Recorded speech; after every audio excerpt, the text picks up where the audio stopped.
Sveiki. Labas dienas. Jo, liko. Šiandieną jau 50 dienų.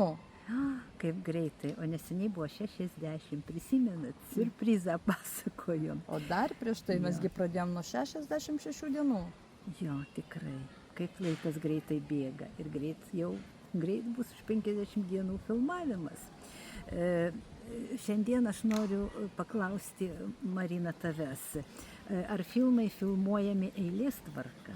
Na, ką aš turiu omeny, tai yra scenarijus ir scenarijui yra surašytos scenos.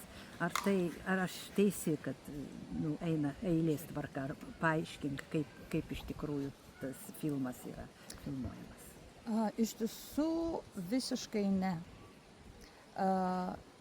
Pavyzdžiui, Tarp dviejų žemių pati pirmoji scena filmuosis paskutinę filmavimo dieną. Ir yra daug maišoma, pirmą dieną gali būti filmuojama paskutinė scena, vidurinė scena, visiškai nėra sekos, viskas priklauso nuo aktorių užimtumo, nuo vietų prieinamumo, nuo oro sąlygų, jeigu tai yra filmuojama lauke.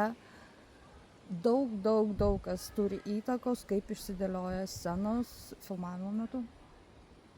Aišku, labai sudėtinga. Tikrai. Dėkuoju, Marina, ir iki rytojaus.